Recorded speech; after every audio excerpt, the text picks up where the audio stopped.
안녕하세요. 저는 두 딸을 둔 40대 후반의 여자입니다. 자식에게는 아무리 애정을 쏟아도 늘 미안한 게 부모 마음이죠. 저 역시 가진 것 없는 부모라서 사랑하는 아이들을 너무 고생시킨 것은 아닌가 하는 생각으로 오래도록 지내왔어요. 워낙 준비도 없이 이른 나이에 결혼했고, 그마저도 빚이나 다름없던 탓에 신혼을 즐길 여유조차 저희에게는 허락되지 않았어요. 정말 친정 부모님의 희생이 없었다면 그마저도 쉽지 않았을 거예요. 친정엄마가 우리 부부를 물심양면으로 돕겠다고 나서주신 덕에 이악 물고 버틸 수 있었어요. 아이가 생긴 후로는 저를 대신해 다니던 직장까지 정리하고 육아에 전념해 주어서 제가 경력 단절 없이 쭉 직장 생활을 할 수 있었으니까요. 동갑내기인 남편도 첫째가 태어난 후로는 평일에는 공장에서 생산직으로 근무하고 주말에는 일용직으로 막일을 하며 쉼없이 지냈어요. 그리고 밤에는 잠을 줄여가며 공부해 결혼 5년 만에 세무사가 되었답니다. 어디 가서 남편이 세무사라고 말하면 돈 관리 걱정 없겠다. 능력 있고 돈 잘 버는 남편 뒀다. 이렇게 말하곤 하더라고요. 저도 남편이 평생 직업을 얻었다는 것만으로도 앞날이 탄탄대로일 거라 믿었어요. 주변 분들이 많이 축하해 주셨지만 유독 시아버지께서 이 소식에 뛸 듯이 기뻐하셨어요. 아버지, 엄마, 나 이제 공장 일도 막일도 안 해도 돼요. 이제 번듯한 직업이 생겼다고요? 이제 고생 끝이에요, 끝. 장하다 아들아. 너희가 결혼하겠다고 했을 때만 해도 걱정이 앞섰는데 이 애비는 이제 걱정 하나도 없다. 세아가 너도 마음고생 많았다. 이제 행복할 일만 남았구나. 아버님께서 응원해 주신 덕이죠. 남편 몰래 저희를 얼마나 챙겨주셨어요. 감사해요. 정말 너무 감사드려요. 아니다. 부모가 돼서 너희를 더 챙기지 못해 늘 너희 볼 낯이 없었는데 이렇게 기쁜 소식을 전해주니 내가 우리 아들과 며느리에게 감사할 일이지. 그런데 행복한 일이 찾아오면 그에 반한 일도 겪기 마련인 걸까요? 남편이 세무사가 된 지 얼마 안 돼서 그렇게도 건강하시던 시아버지는 갑작스러운 사고를 당해 별세하셨어요. 앞으로는 좋은 일만 있으리라 믿었던 저희의 믿음은 시아버지의 별세와 함께 무너지고 말았죠. 좋은 소리는 다 듣는 남편의 직업은 그저 허울 좋은 한울타리가 되었어요. 시모와 신우의 뒷바라지를 하느라 모아놓은 돈 한 푼 없고 우리 가족이 쓸 생활비도 매번 부족해서 허덕였으니 말이에요.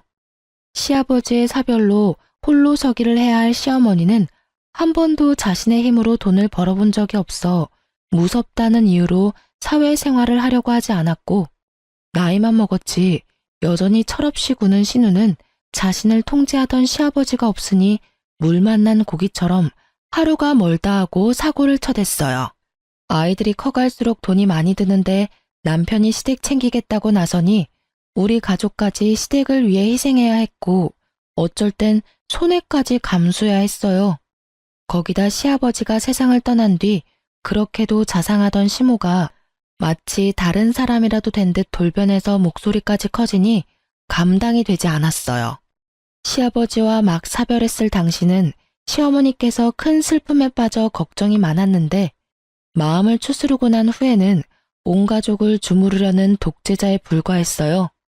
시어머니는 시아버지께서 살아생전에는 직장 생활을 하느라 시부모님을 잘 살피지 못하는 제게 바쁘게 일하니 괜찮다고 말씀하시곤 했지만 혼자가 되신 뒤부턴 저더러 이 세상 일은 다 너 혼자 하느냐며 갖은 구박을 하셨어요. 처음엔 혼자라 외로우셔서 그런가 보다고 생각했지만 날이 갈수록 심해졌고 저는 일을 쉬는 주말에라도 자주 찾아뵙기 위해 노력했죠. 하지만 막상 찾아뵈면 시댁에 집안일을 시키고 꼭 저더러 장을 봐오라고 시켰어요. 그런데 황당한 것은 장본값이 20만 원을 넘지 않는 날에는 뭘 해먹으라고 이리 장을 보다 말았냐며 잔소리까지 들어야 했어요. 어느새 시어머니에게 우리 부부는 돈 나오는 기계가 되어버린 거예요. 이 문제로 우리 부부는 날이 갈수록 부부싸움의 횟수가 늘었고 그때마다 남편은 자신이 더 노력하겠다는 말뿐이었어요. 그럴수록 저는 화가 쌓여갔고 결국 참지 못하는 상황에까지 이르고 말았어요. 저희 부부를 대신해 아이들을 챙겨주는 친정 부모님께 경제적 여유가 조금 생긴 후에야 작지만 매달 용돈을 챙겨드릴 수 있었어요.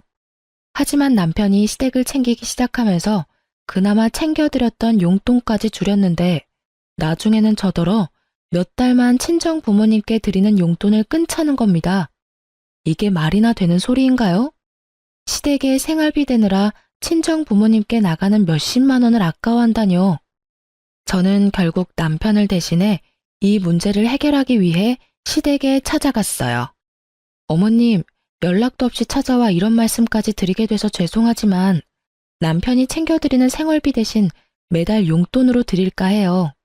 어머님께 드리는 생활비가 적은 금액은 아니라 기간이 길어지니 저희에게 부담이 돼서요. 제 말이 어머님께 서운함으로 남지는 않았으면 좋겠어요. 예, 너희가 생활비를 줬으면 얼마나 준다고 그러니? 네 시아비가 벌어다 준 돈의 절반밖에 안 되는 액수야. 나도 원래 씀씀이 줄이고 버티면서 사는 건 모르니? 누가 들으면 돈 1,000만 원은 주는 줄 알겠구나. 저희 네 식구 한 달 생활비만큼 어머님께 드린다는 거 아시잖아요. 맞벌이로 지내는데 외벌이와 다를 게 없을 정도라고요. 아가씨가 사업한다고 벌려놓은 것도 남편이 메꾸느라 진이 빠진다는 건 모르세요? 자식이면 나이 든 부모 돌봐주는 건 당연한 이치 아니니? 내가 네 시아비 보내고 얼마나 힘들었는지 몰라? 너 지금 너희 사리사욕 채울 돈이 나한테 오니 아깝다 이거니? 응? 얘 웃기는 애네. 너 고작 남들 비 맞추는 상담일이나 하면서 바쁜 척은 다 하더니 그것도 네 시부모 챙기기 싫어서 쇼했던 거지? 그럴 리가요. 저희가 사리사욕 채울 게 뭐 있겠어요. 어머님 말씀처럼 부모를 모시는 건 자식의 도리죠. 하지만 그것도 경제적 여유에 맞게 하는 것 아닌가요? 몇 달 전부터는 남편이 저희 생활비는 제때 주지도 못하고 있어요. 어머님과 아가씨 챙기기 위해 제 자식들에게 부족함을 느끼게 할 수는 없는 거잖아요. 네 자식들 키우느라 내 자식이 도리를 하는 걸 지금 방해하겠다 이 말이야? 참나, 너 지금 돈 번다고 시어머니 앞에서 유세했더니? 어떻게 손주들 운운하며 없는 척을 해? 되바라진 것. 어차피 너랑 결혼 안 하고 있었으면 아들 버는 돈은 다 우리 위에 쓸 돈이었어. 네가 뭐라고 아들이 나 챙기는 걸 참견해? 어머님 말씀대로 저와 결혼 안 했으면 그랬을지도 모르죠. 그런데 지금은 가정이 있는 가장이잖아요. 이걸 따지는 게 무슨 의미가 있나요? 어머님도 이제 자식 그늘에서 그만 나오세요. 당연하다는 듯 저희에게 도움만 받고 계시지 마시고요. 앞으로는 이전에 챙겨드린 생활비 대신 용돈으로 챙겨드릴 테니까 생활비는 이제 어머님과 신우가 해결하면 좋겠어요. 너 내가 웃음니? 어떤 며느리가 시어미한테 밖에 나가 일을 해라 마라 간섭을 해. 그렇게 너희 생활이 쪼들리면 네가 주말에도 사돈한테 애들 맡기고 나가 일하면 되는 거 아니니? 좋아. 네가 주말에도 일하면서 지내는데도 생활이 힘들면 그땐 생활비로 200만 원씩만 보태라. 더는 양보 없다. 그런 줄 알아. 어머님께서 저희 아이들을 돌봐주시는 것도 아닌데 그럴 수는 없죠. 매달 저희 친정 부모님께 드리는 용돈만큼 1원도 차이 없이 드릴게요. 저희도 지금보다 열심히 해서 나중에 부족함 없이 챙겨드릴 수 있도록 할게요. 예, 내가 왜 사돈댁과 같은 액수의 돈을 받아야 하니? 내 아들이 너보다 돈을 더 잘 버는데. 그리고 애들 사교육비로 나가는 돈만 100만 원은 된다고 들었다. 애들이 뭘 안다고 그 큰 돈을 써? 이참에 애들 학원을 끊어라. 그리고 그 돈을 네가 주려는 용돈에 얹어서 주렴. 그럼 이렇게 말싸움 안 해도 되고 얼마나 좋니? 머리 조금 굴리면 될 일을 왜 무식하게 구는지 원. 아무리 그래도 친할머니라는 사람이 애들에게 나가는 돈까지 탐내다니. 이건 이해의 범위를 넘어섰다는 생각밖엔 들지 않더라고요. 저는 시어머니의 말에 너무 기가 차고 분노가 치밀어 올라 부양가족인 신우더러 정신 차리고 직장을 알아보게 하면 되지 않느냐고 버럭 소리를 쳤어요. 시어머니도 눈이 뒤집혀서는 신우 앞길을 막으려고 한다며 맏며느리가 시어미한테 주는 돈을 아까워하는 게 맞냐고 노발대발하며 제 머리채까지 잡았어요. 쇼핑을 다녀왔는지 백화점 쇼핑백을 양손 가득 들고 귀가한 신우가 저와 시어머니를 말려 간신히 육탄전을 멈췄네요. 하지만 떡하니 찍힌 값비싼 명품 쇼핑백을 보니 개처럼 쓰는 집안 뒷바라지나 하려고 정승처럼 벌었나 하는 생각에 억울함이 밀려왔어요. 제 고생이 다 남의 식구를 위해 한 것만 같았거든요. 그날 밤 제가 시댁에 다녀왔다는 사실을 알게 된 남편은 어떻게 자기 가족들에게 무례하게 굴 수 있냐며 장남이 집안을 책임져야 하는 거 아니겠냐고 끝까지 저를 설득하려 들었어요. 내가 더 열심히 하겠다고 얘기했잖아. 부부 사이에 그런 믿음도 없이 냅다 우리 집에 찾아가서 그렇게 말하면 누가 좋겠어? 내가 장모님께 드리는 용돈을 평생 끈차는 것도 아니고 몇 달인데 그게 우리 엄마를 찾아가서 따질 정도로 큰일도 아니잖아. 뭐? 큰일이 아니야? 당신은 당신 낳아준 부모만 중요해? 막말로 지금 상황에선 당신네 집안이 짐처럼 느껴지기밖에 더하냐고. 어머님께서 우리 애들을 하루라도 봐준 적이 있어? 매번 말로만 고생한다고 하셨지 우릴 위해 뭐 하나 신경 써주신 적 있냐고. 내가 한두 달도 아니고 언제까지 당신 이러는 걸 보고만 있어야 하는데. 아버지 떠나시고 엄마 힘들어하는 걸 같이 봐놓고도 넌 어떻게 이리도 매정하냐? 장모님이 혼자가 돼도 이럴 수 있어? 적어도 당신처럼 미련하게 굴진 않겠지. 엄마가 어머님처럼 자식 그늘에 숨어만 있으려 하지도 않으실 거고. 우리 애들 앞으로 나가는 돈을 아껴서 주라는 할머니가 어딨어? 나 이제 더는 잠자코 못 있어. 우리 코가 석자야. 제발 정신 좀 차려. 여보, 힘든 건 나도 너무 잘 알아. 하지만 내 가족도 이해 좀 해주라. 당신이 가장이자 장남이라고 생각해봐. 나라고 편하겠어? 매일이 전쟁이야. 당신만이라도 좀 내 편에 서서 이해해줘야 나도 숨 좀 쉬지. 당신까지 이렇게 몰아붙이면 나는 어떡하냐? 어? 남편은 역시나 본인이 장남으로서 최대한 역할을 해야겠다며 고집을 부렸어요. 자기도 매일 힘들게 버티는 거라며 아내인 제가 힘이 되어줘야 하는 것 아니냐는 남편에게 제가 무슨 말을 더 하겠어요. 저는 제가 번 돈은 절대 시댁에 쓰이지 않는 것을 약속받고 매달 드리는 생활비도 100만 원만 드리는 걸로 남편과 이야기를 끝냈어요. 그리고 얼마 뒤 남편이 보낸 생활비가 줄어든 것을 본 시어머니는 그 돈으로 어떻게 살라는 거냐며 난리를 쳤어요. 적어도 200만 원은 줘야 빠듯하게라도 둘이 먹고 살지 않겠냐면서 남편에게 우는 소리까지 하더라고요. 남편은 그런 시어머니의 모습에 안절부절 못했지만 저는 절대 굽히지 않았어요. 그러자 도끼 가득 찬 눈빛으로 저를 쏘아보며 바늘로 찔러도 피 한 방울 안 나올 거라며 막말을 퍼부었죠. 그 후 시어머니는 대놓고 저를 더욱 홀대하기 시작했고 나중에는 시댁에 발도 못 들이게 출입을 막았어요. 이게 이렇게 멸시받을 정도의 문제인가 하는 생각이 끝도 없이 들었지만 좋은 게 좋은 거라고 차라리 잘 됐다 싶어 굳이 관계 개선을 하기 위한 노력은 하지 않았어요. 안 좋은 사이일수록 멀리하는 게 서로 좋잖아요. 어차피 미움받은 김에 저는 정말 며느리로서 최소한만 하며 그렇게 지냈어요. 하지만 여전히 남편은 저 몰래 용돈이라는 명목으로 시어머니와 신우에게 돈을 줬고 우리 가정의 생활은 나아질 게 없었어요. 그래도 더는 가타부타 하지 않았죠. 남편이 제 눈치는 보였는지 더는 신우가 큰 사업을 벌리지는 않았거든요. 그리고 빠듯하지만 이전처럼 친정 부모님께 드리던 용돈도 변함없이 챙겨드릴 수 있었어요. 한창 말하기 좋아할 나이인 아이들이 친정 부모님께 우리 부부의 이야기를 위조할 고조할 말한 탓에 친정 부모님께서는 용돈 받는 걸 부담스러워 하셨지만 남편은 자기 가족들 챙긴다고 저러고 있는데 저도 제 가족을 챙겨야겠다는 생각에 고집을 부렸죠. 이렇게라도 해야 제가 덜 화가 나니깐요.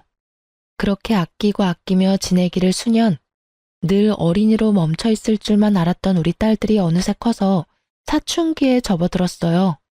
집이 좁아 안방을 아이들에게 내어주고 작은 방에서 남편과 지내지만 시기가 시기인 만큼 아이들도 자신의 방이 필요하다며 조르더라고요. 친구 누구는 혼자 쓰는 방이 우리 집 안방만 하다. 또 다른 친구는 엄청 호화스러운 집으로 이사를 갔다. 이런 말을 하는 것을 들으면서 참 가슴이 미어졌어요. 그 누구보다 열심히 살아왔음에도 아이들에게 더 나아진 것 없는 모습으로 그저 아이들에게 늘 바쁜 엄마가 된 것 같았거든요.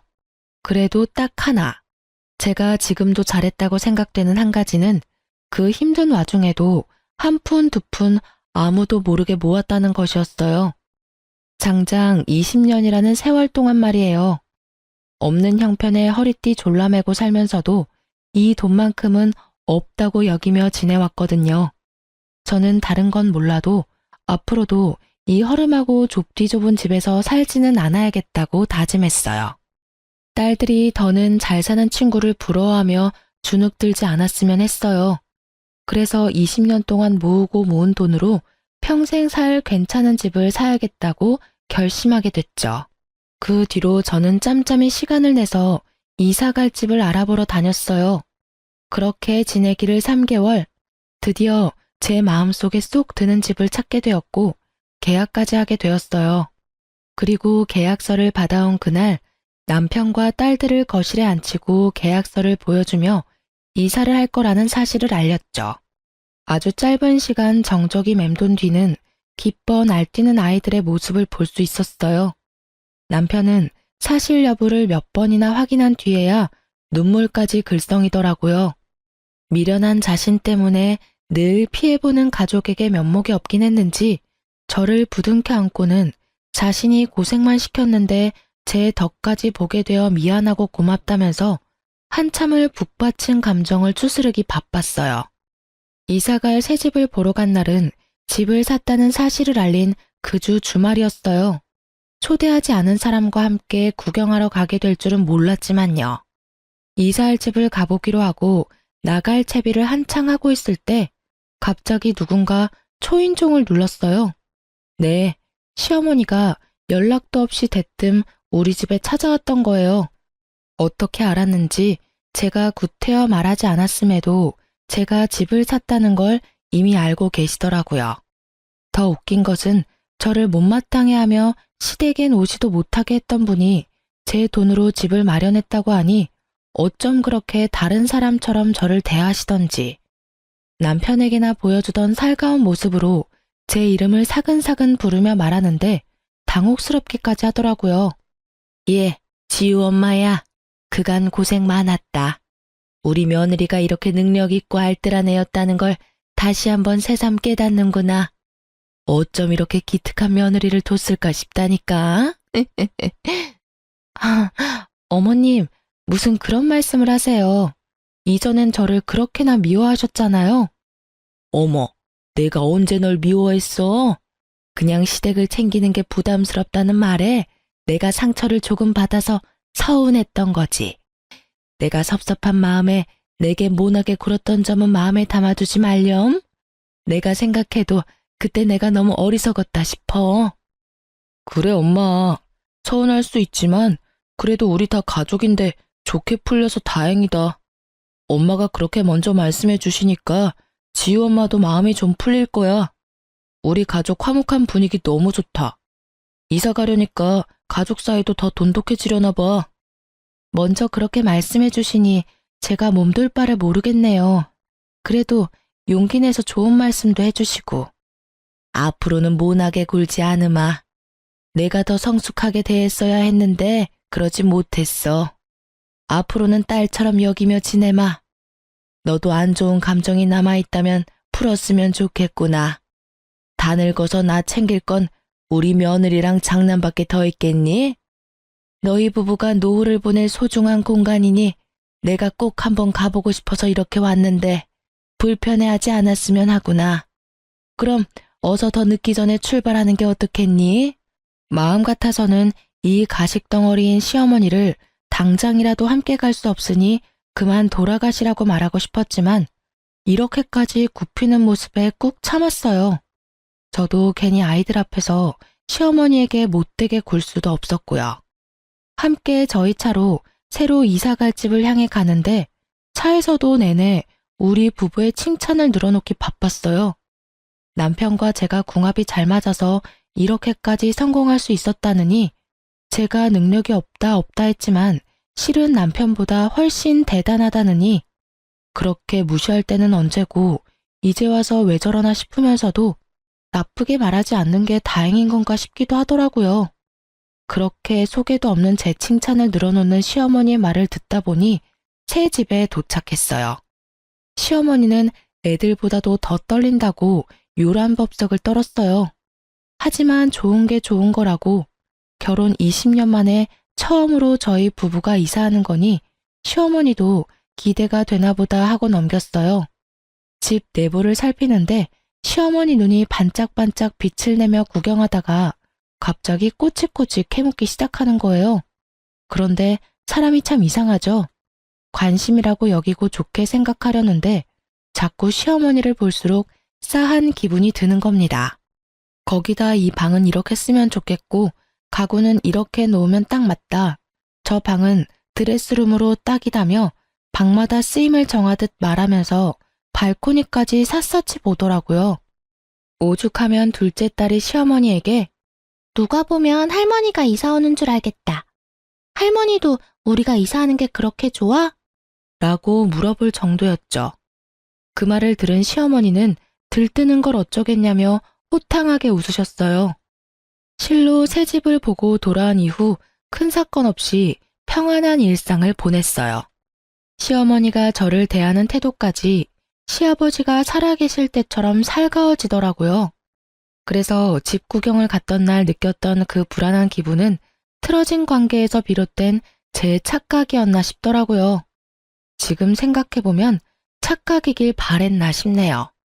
남편과 시어머니가 더 이상 제 가정에 피해를 주지 않으니 점점 제 마음도 풀려갔죠. 온 가족이 이삿날만을 고대하며 그렇게 행복한 마음으로 지냈어요.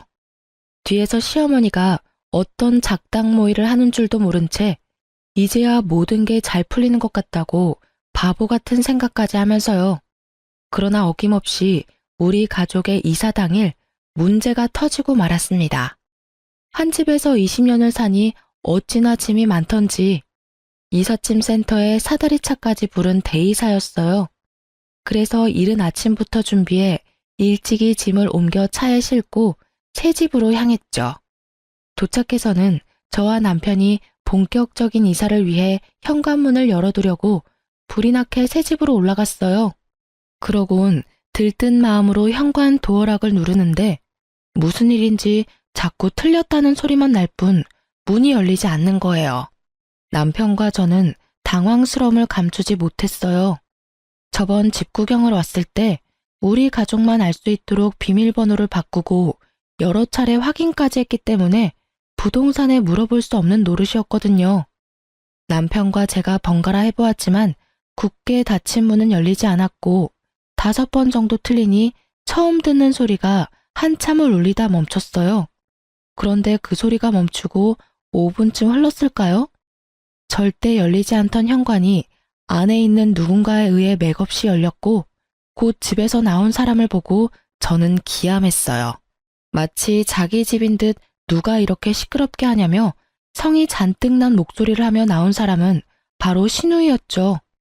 그렇게 뻔뻔하게 우리 집에서 나와서는 한다는 말이 가관이었어요. 누가 아침부터 이렇게 시끄럽게 굴어? 뭐야, 오빠랑 새언니네?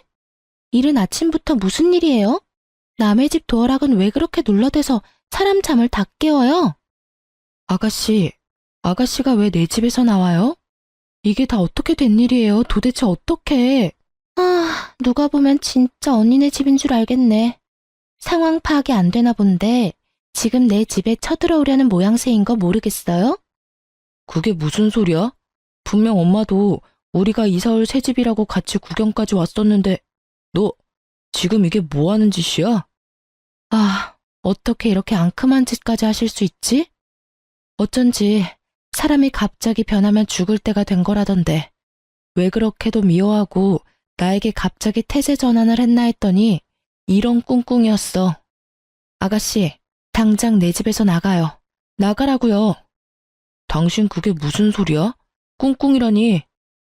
당신은 지금 상황 파악이 안 돼? 어머님이 우리랑 같이 구경하겠다며 왔던 날 다 이러려고 따라왔던 거잖아. 나한테 입 바른 소리까지 해대면서 띄워주고 안심시켰던 게 다 신우한테 우리 집 뺏어서 주려고 했던 거라고. 진짜 지긋지긋하다. 아가씨, 뭘 구경하고 서 있어요? 당장 짐 챙겨서 돌아가라니까요. 내가 왜 그래야 하는데? 여기 내 집이야. 내 집이라고. 세연이나 다시 그 허름하고 좁아터진 집으로 돌아가요. 내 집에 한 발짝이라도 들어오면 주거 침입으로 신고할 줄 알아? 감히 앞으로 내가 살 내 집에 쳐들어오려고? 어림도 없지. 신우는 자기 집이라며 우기면서 되려 그 집에 들어가려는 저를 주거 침입자 취급까지 해댔어요. 저는 그제야 이사집을 구경하러 온 날 시어머니가 따라와서 그렇게도 설레고 기뻐했던 이유를 알게 되었어요. 제가 말해주고 나서야 눈치를 챈 남편은 땅 꺼질 듯이 한숨만 푹푹 내쉴 뿐이었어요. 저는 참을 수 없는 분노에 휩싸여 무작정 시어머니에게 전화를 걸어 지금 이곳으로 오라고 노발대발했고, 그런 저에게 어떤 며느리가 시어미를 오라가라 하냐며 제게 막말을 퍼부어댔어요. 하지만 저는 아랑곳하지 않고 시모에게 신우가 길바닥에 나앉는 꼴을 보고 싶은 게 아니라면 당장 오라고, 30분 안에 오지 않으면 그땐 경찰 부르겠다고 따졌어요. 시어머니는 그래도 자기 딸이 쫓겨날까 걱정은 됐는지 정말 딱 30분 만에 오더라고요. 저는 시어머니를 보자마자 어떻게 된 일인지 직접 자초지종을 설명하라고 언성을 높였어요. 염치 없는 사람으로 치자면 따라올 자가 없을 정도인 시어머니는 이 상황에서도 당황스러운 기색조차 없이 되려 저를 향해 소리를 지르기 바빴어요. 이 멍청한 거사, 딱 보면 모르니? 불쌍한 내 딸, 결혼 전에 좋은 집에서 좀 살아보라고 한 게 뭐가 그리 불만이라고 날 여기까지 불러내? 어머님, 아무리 그래도 제 남편도 어머님 아들이고요. 저와 아이들도 어머님의 가족이에요. 그런데 도대체 왜 저희에게 이렇게까지 하시는 건데요? 제가 20년을 꼬박 모아서 태어나 처음으로 산 집이에요. 그런데 이런 식으로까지 회방 놓고 싶으세요? 제발 좀 이제 각자 도생하자고요. 이것이 뭐 잘났다고 큰 소리야?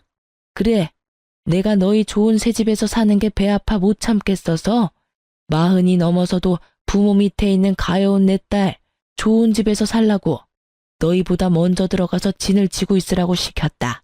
그게 왜? 이 집안 가장인 내 아들 덕 좀 동생이 보면 어떠니? 어머님께서 어머님 아들 앞길까지 맡고 계시는 걸 왜 모르시냐고요. 아니면 정말 남편이 저랑 이혼이라도 하고 우리 애들이 멀쩡한 부모랑 찢어졌으면 싶으신 거예요? 그리고 이 집은 제 명의, 제 집이에요. 아가씨가 이렇게 먼저 들어와서 진을 치고 있는 건 무단 침입이라고요. 그래서 지금 네 신우를 신고라도 하겠다 그 말이냐? 응?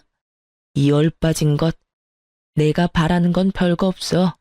내 딸이 나랑 분가하면 네가 그렇게 목에 핏대 세워가며 말렸던 생활비를 더 요구할 명분이 생기는 거 아니겠니? 그러게 그냥 좋게 생활비 주지 그랬어. 아니면 지금이라도 더 올려주던가. 그럼 내가 우리 딸 구슬려서 짐 빼마. 지금 고작 생활비 더 받으려고 이런 비상식적인 일까지 벌이셨단 말씀이세요? 신우에게 이러라고 지시한 것도 전부 어머님이시고요? 뭐야? 비상식적? 눈이 뒤집혀 베는 게 없니? 말하는 꼬락서니가 천박해도 너무 천박해. 내 몫을 챙기기 위해서 못할 건 또 뭐니? 모든 수단을 가리지 않았을 뿐이다. 그리고 되바라진 너도 본때를 좀 보여줘야 기어오르지 않을 거 아니냐? 이게 다 너 하나 때문에 벌어진 일이야. 시어머니는 이 모든 일을 생활비를 더 받기 위해 저질렀던 거였어요. 다 저 때문에 벌인 일이라고 잡아떼는데 정말 기가 차서 입이 다물어지지 않더군요. 신우가 우리 집으로 들어온 게 전부 시어머니가 이 집에 눌러 앉아 있으면 다 신우 것이 된다고 꼬셨고, 멍청한 신우는 자신에게 집이 생긴다는 말에 사리분간 못하고 신나서 자기 짐을 풀고 지내고 있었던 거죠. 그런데 더 문제는 이삿짐 센터 직원들이 더는 지체할 수 없다고 어떻게 할 거냐며 불만을 토로하기 시작한 거예요. 신우는 이때다 싶었는지 깨끗하고 넓은 이 집이 마음에 쏙 든다고 절대 나갈 수 없다며 드러누워 시위까지 벌이는 겁니다. 이런 중대한 일에 애도 아니고 말도 안 되는 떼를 쓰는 게 맞는 건가요? 저는 하는 수 없이 이삿짐 센터에 양해를 구하고 다음 날로 이사를 미룬 뒤 직원들을 돌려보냈어요. 그리고 시어머니와 신우에게는 내일 짐 풀기로 했으니 오늘 중에 당장 이 집에 있는 신우의 짐을 전부 빼서 시댁에 다시 가져다 놓으라고 엄포를 놓았죠. 하지만 저를 우습게 하는 시모와 신우는 제 말에 콧방귀 끼며 안 빼면 어쩔 거냐고 비아냥대기까지 했어요.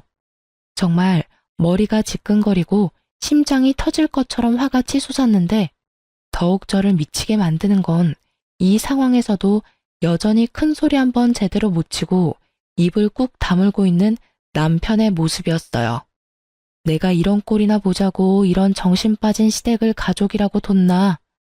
부당한 대우에도 부모라고 입 한 번 뻥긋하지 못하는 덜 떨어진 남편을 앞으로 뭘 믿고 살아야 하나 하는 생각들이 물밀듯 밀려왔는데 하필 그때 눈치 없이 떠든 신우의 혼잣말이 제 귓속에 꽂혔어요.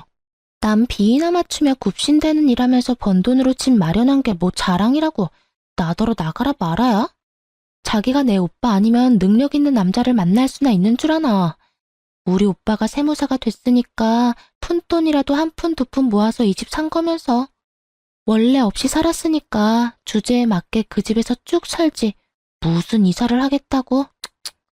저는 신우의 말에 머리보다 몸이 먼저 움직여 신우의 머리채를 잡고 말았어요. 결국 신우와 시모를 상대로 몸싸움까지 벌이게 되었고 남편과 딸들까지 나서서 간신히 멈췄지만 제 분은 풀리지 않았어요. 저는 더는 말 섞고 싶지도 않고 한 공간에 함께 있고 싶지 않으니 당장 신우 짐을 싹 가지고 이 집에서 썩 꺼지라고 소리쳤어요. 그러고는 짐 빼기 전까지 한 발짝도 움직이지 않겠다고 마음먹었어요. 하지만 신우와 시어머니는 제 말을 들은 척도 하지 않고 괜한 힘만 빼서 허기가 진다며 식사하러 가버렸죠. 제가 어쩌지 못할 거라고 생각했던 거예요. 저는 남편에게 아이들 먼저 친정에 데려다 주라고 시켜놓고 혼자 남은 틈을 타 신우의 짐을 모조리 쓰레기장에 가져다 버리고 업체를 불러 현관까지 다 뜯어 고쳤어요. 뭘 하다 왔는지 해질녘해야 신우와 시어머니가 돌아왔어요. 하지만 바뀐 도어락 덕에 집 안으로 발도 들이지 못한 채 한참을 복도에서 난리만 치다 다음날 다시 올 테니 두고 보라고 소리친 뒤 돌아갔어요.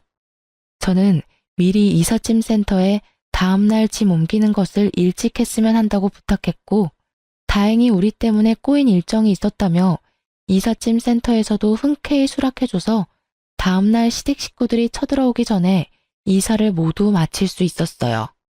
남편 짐은 고스란히 시댁으로 다시 보냈는데 그때 잠에서 깼는지 남편이 제게 연락해 이게 어떻게 된 일이냐고 연락이 오더라고요. 저는 내 집에는 당신을 포함해 당신의 가족들은 한 발짝도 들일 수 없으니 그런 줄 알라고 말한 뒤 전화를 끊어버렸죠. 그제야 남편은 위기감을 느꼈는지 세수도 안 한 얼굴로 찾아와서는 제게 잘못했다고 싹싹 빌었어요. 여보, 당신 왜 이래? 문 좀 열어봐. 우리 대화로 풀자, 응? 내가 잘못했어. 내가 당신의 편에 섰어야 하는데 미안해. 앞으로는 절대 이런 일 없도록 내가 잘 처신할게. 제발 얼굴 보고 이야기해. 애들 올 시간 됐으니까 돌아가. 애들한테 이런 추접스러운 모습 보이고 싶은 거 아니면. 그리고 우리 부부는 어제부로 끝이니까 그런 줄 알아. 대화는 내가 아니라 너희 가족이랑 실컷 하면서 살고. 끝이라니 그게 다 무슨 소리야. 지금 이혼이라도 하자는 말이야? 절대 안 돼. 절대. 당신이 많이 화가 나서 욱하는 감정에 이러는 거잖아. 진심 아니라는 거 다 알아. 그럼 내가 내일 다시 올게. 그때까지 마음 다독이고 나서 찬찬히 대화하자. 내일도 모레도 쭉 당신 낯짝은 이제 꼴도 보기 싫으니까 내 집에 찾아올 생각하지 마. 내 진심을 곡해하지도 마. 나 이제 당신이랑 부부로 살기 싫어. 당신 가족들 때문만 아니라 당신한테 질려. 이혼해. 화가 나서 마음에도 없는 말을 하는 거라며 부정하는 남편이 왜 이리도 멍청하게만 보이던지. 매사에 어물쩍하게 시댁 식구와 우리 가족 사이에서 저울질하던 남편이 꼴도 보기 싫어서 문도 안 열어준 채 인터폰으로 이혼 선언을 해버렸어요.